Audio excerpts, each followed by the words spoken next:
Vale, entremos de lleno en este análisis. Gobernar un país o dirigir una institución pública es, en muchos sentidos, exactamente igual que capitanear un barco inmenso a través de mares, digamos, extremadamente volátiles. Las corrientes cambian sin avisar, las tormentas aparecen de la nada y aún así hay que llegar a puertos sanos y salvos.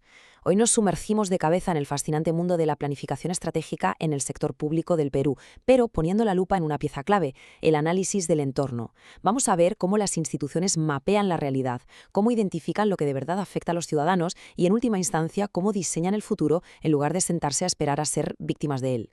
Para entender todo este viaje, vamos a hacer 5 paradas muy concretas. Veremos el desafío de gobernar, cómo se mapea la realidad institucional, la identificación del problema público, el uso de la prospectiva para diseñar futuros y, por último, cómo pasar del plan a la acción. Así que, primera parada, el desafío de gobernar. O lo que es lo mismo, lidiar con la escasez. A ver, seamos realistas. La gestión pública es muy dura. Partimos de una premisa básica y universal. Los recursos, siempre, y digo siempre, son escasos, mientras que las demandas de los ciudadanos son prácticamente infinitas. Si a esto le sumamos un entorno global y local que no para de cambiar, surge una pregunta evidente. ¿Qué ocurre si un barco decide zarpar sin mirar el pronóstico del tiempo, sin un mapa y sin trazar un rumbo? ¿Qué pasa si una institución pública decide funcionar simplemente al día? Pues que se queda a merced de los elementos. Acaban apagando fuegos todo el rato y malgastando esos recursos tan escasos de la peor manera posible. Hay una cita en las fuentes que es un auténtico toque de atención y dice así: si no establecemos mecanismos de anticipación adecuados, simplemente va a suceder lo que sigue sucediendo. O sea, más claro, agua. Si no nos anticipamos analizando el entorno, las instituciones se limitan a sufrir los golpes, ya sean desastres naturales o crisis económicas. Lo de ser puramente reactivos ya no es una opción viable en la administración de hoy en día. Y aquí es donde entra la figura de la brújula principal del Estado peruano. Desde el año 2008, el Centro Nacional de Planeamiento Estratégico, el famoso CEPLAN, asumió el rol de autoridad rectora. Básicamente, su misión es guiar a este enorme barco, que es el sector público, y poner las reglas del juego para que todos, desde el ministerio más grande hasta el ayuntamiento más pequeño, naveguen en la misma dirección. Entonces, olvidémonos un momento de la antigua y aburrida jerga burocrática y redefinamos qué es exactamente el planeamiento estratégico. No es rellenar papeles. Según CEPLAN, es un proceso sistemático y, sobre todo, vivo. Se basa en analizar continuamente la situación de hoy, pero con la cabeza puesta en el futuro para tomar decisiones ahora mismo. Es literalmente una estrategia de supervivencia institucional. Pasamos a la sección 2, mapeando la realidad institucional, o cómo hacer un buen análisis del entorno. Fijaos, para trazar una ruta hacia el mañana, primero hay que saber exactamente dónde estamos parados y qué nubes de tormentas se están formando. Y aquí hay un cambio de chip importantísimo. Tradicionalmente, la gestión pública se basaba en el diagnóstico, que es como tomar una foto estática del presente o del pasado. Pero claro, una foto no te avisa si viene un huracán, ¿verdad? Por eso, el enfoque moderno exige sumar la prospectiva, que funciona como un radar constante que anticipa variables. No basta con saber de dónde venimos, hay que prever hacia dónde nos van a empujar los vientos. Para escanear este horizonte, las entidades no usan la intuición, usan herramientas analíticas. Por un lado, miran hacia adentro, al factor interno, sus propias fortalezas y debilidades. Esto es lo que la institución puede controlar y se suele evaluar con la clásica matriz FODA. Pero por otro lado está el factor externo, el macroentorno, que es vital. Hablamos de cambios demográficos, saltos tecnológicos o crisis políticas. Son las famosas oportunidades y amenazas, y para analizarlas se usan metodologías como PESTEL. El punto clave aquí, y CEPLAN insiste muchísimo en esto, es que todo este análisis tiene que tener carácter científico y basarse en datos comparativos. Se acabó lo de tomar decisiones a ojo. Se trata de recopilar evidencia objetiva, de medir datos reales para poder fundamentar cualquier estrategia con solidez. Y para que veáis hasta qué punto puede impactar el entorno externo, imaginaos esta anécdota brutal que mencionan las fuentes, el efecto Groenlandia. Hace unos años, el entonces presidente de Estados Unidos sugirió, así como quien no quiere la cosa, que quería comprar Groenlandia. Pues bien, ese simple comentario, una variable completamente externa, obligó a Dinamarca a repensar y reajustar de urgencia todo su presupuesto de defensa nacional. Increíble, ¿no?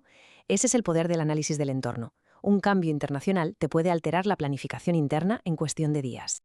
Llegamos a la tercera sección, identificando el problema público, analizando dónde está la brecha. Todo este análisis tan complejo del entorno tiene un único objetivo final: identificar con precisión quirúrgica el problema público. Porque, vamos a ver, planificar no sirve de nada si no mejora la vida de la gente. Pero, ¿qué es un problema público para los planificadores? Se define como la brecha, la diferencia exacta entre una situación actual que no queremos y una situación futura que sí queremos. Es esa carencia que golpea el bienestar ciudadano y que el Estado tiene la obligación absoluta de transformar. Y ojo, porque la escala de esta responsabilidad es gigantesca. CEPLAN clasifica estos problemas públicos en 11 dimensiones fundamentales del bienestar. La lista lo abarca todo: ingresos, calidad del empleo, vivienda, salud, educación, calidad ambiental, bienestar subjetivo, seguridad, equilibrio entre vida y trabajo, relaciones sociales y compromiso cívico. Si algo falla negativamente en cualquiera de estas áreas, ahí tenemos un problema público pidiendo a gritos una intervención estratégica. Afrontar problemas de este tamaño exige olvidarse de la vieja política de trabajar en compartimentos estancos.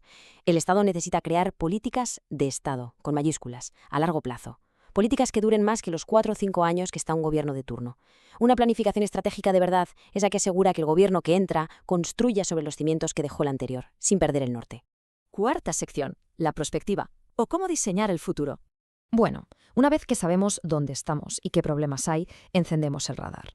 Para estructurar esto, el Sistema Nacional de Planeamiento Estratégico, o SINAPLAN, tiene un ciclo de 4 fases que no para nunca. Primero, analizamos la situación actual con datos. Segundo, hacemos análisis prospectivo para imaginar los futuros posibles. Tercero, diseñamos las políticas, o sea, el qué y el cómo. Y cuarto, y esto es vital, hacemos seguimiento y evaluación constante para no desviarnos de la ruta. En la fase de prospectiva no hablamos de ciencia ficción, Generamos productos muy concretos: análisis de tendencias, factores de cambio, modelamos escenarios futuros, identificamos tecnologías clave. Y para hacer todo esto, CEPLAN utiliza herramientas muy avanzadas que vienen de la Escuela Francesa de Prospectiva, como MICMAC o MACTOR. Son sistemas que permiten ver cómo interactúan un montón de variables a la vez para entender hacia dónde va el futuro.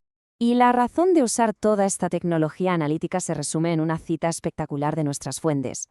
La planificación estratégica nos tiene que ayudar a diseñar el futuro, brindarnos imágenes de lo que queremos alcanzar.